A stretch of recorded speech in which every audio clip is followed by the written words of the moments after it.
Summary of Bad Blood, Secrets, and Lies in a Silicon Valley Startup. By John Carreyrou.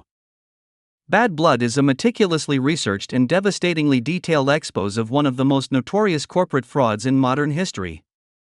The book chronicles the rise and fall of Theranos, a health technology company founded by Elizabeth Holmes, a Stanford dropout who promised to revolutionize blood testing with a device that could perform hundreds of medical tests using just a few drops of blood. Holmes, whose ambition and vision captured the hearts of investors, medical professionals, and the media alike, became a Silicon Valley darling, lauded as a genius and compared to Steve Jobs. However, behind the curtain, Holmes and her inner circle were orchestrating one of the largest scams in the history of the tech industry. The rise of Theranos. In 2003, Elizabeth Holmes founded Theranos with the vision of disrupting the medical testing industry. The promise was simple but audacious: a small, portable device called the Edison that could perform a wide variety of blood tests using just a few drops of blood, rather than the vials of blood required by conventional machines. The idea was revolutionary, and the implications for public health were immense: quick, affordable, and accessible diagnostics for everyone.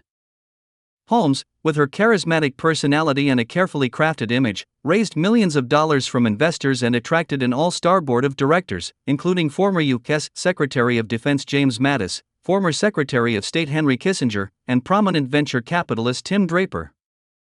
She was hailed as the next Steve Jobs, her turtlenecks and slick presentations adding to her allure as a visionary in the vein of Silicon Valley's most successful founders. In the early days, the company claimed that the Edison machine was undergoing clinical trials and was on the brink of FDA approval. The media, along with investors, bought into the hype.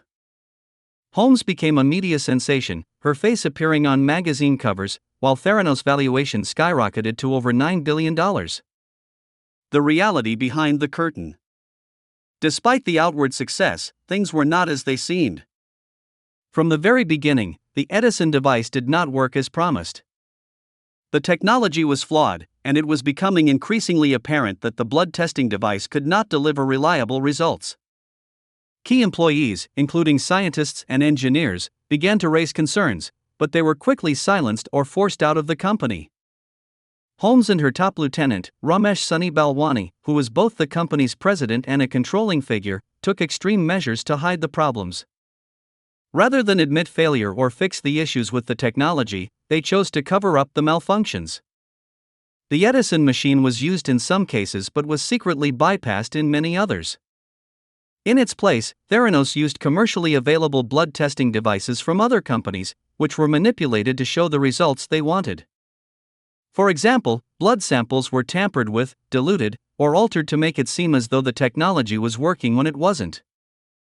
Employees who attempted to blow the whistle on the malfunctioning devices and unethical practices were silenced, often through threats, intimidation, and legal action. Carreyrou highlights the toxic corporate culture at Theranos, where employees were discouraged from speaking out and were told to ignore problems in the technology for the sake of the company's image. The investigation begins. In 2015, John Carreyrou, an investigative journalist for the Wall Street Journal, was tipped off by a former employee of Theranos, Tyler Schultz, who was concerned about the company's fraudulent practices. Schultz, along with other whistleblowers, provided Carreyrou with internal documents and insider information, which exposed the scale of the deception. Carreyrou meticulously followed the leads, conducting interviews with former employees, doctors, and medical experts, and delving into the company's internal workings. As the investigation gained traction, more whistleblowers came forward, including former employees who had worked in Theranos labs and who detailed how the company had manipulated test results and failed to disclose the risks associated with its technology. Carreyrou's reporting revealed that the blood testing device not only failed to meet the basic standards of accuracy but also provided dangerously misleading results, leading to potentially fatal misdiagnoses.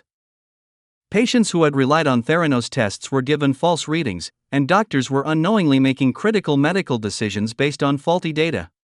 The downfall of Theranos. The Wall Street Journal series began to unravel the carefully constructed facade of Theranos, exposing the company's fraudulent claims and deceptive practices. As the truth came to light, the once high-flying startup began to collapse.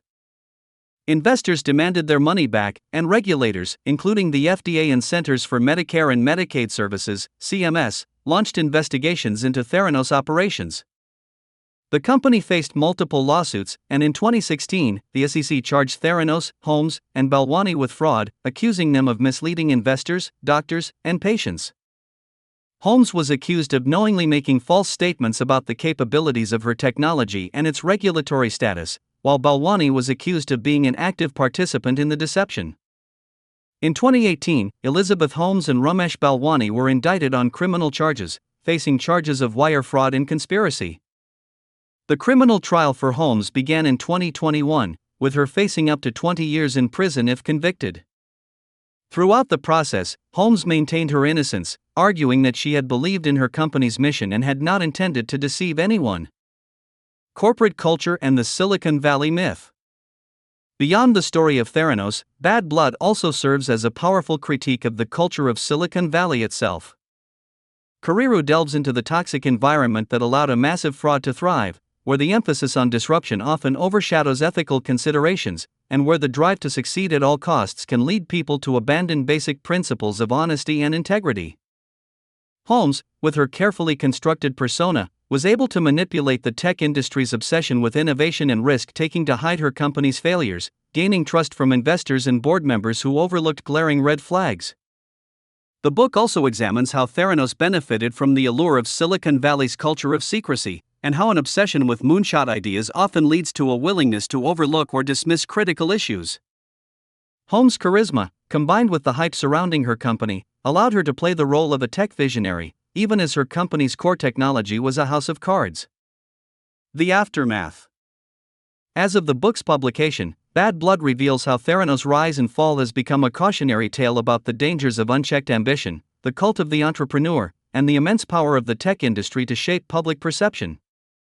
It's a striking reminder that in the fast-paced world of Silicon Valley, the line between vision and delusion can sometimes be perilously thin. Bad Blood is more than just a corporate scandal, it's a profound exploration of ambition, deception, and the human cost of pursuing success at all costs. Through its compelling narrative, Carreyrou illustrates how a company's fall from grace can unravel everything it built and leave behind a trail of destruction in its wake. It's a gripping, true crime-like investigation into corporate malfeasance, told with journalistic rigor and insight.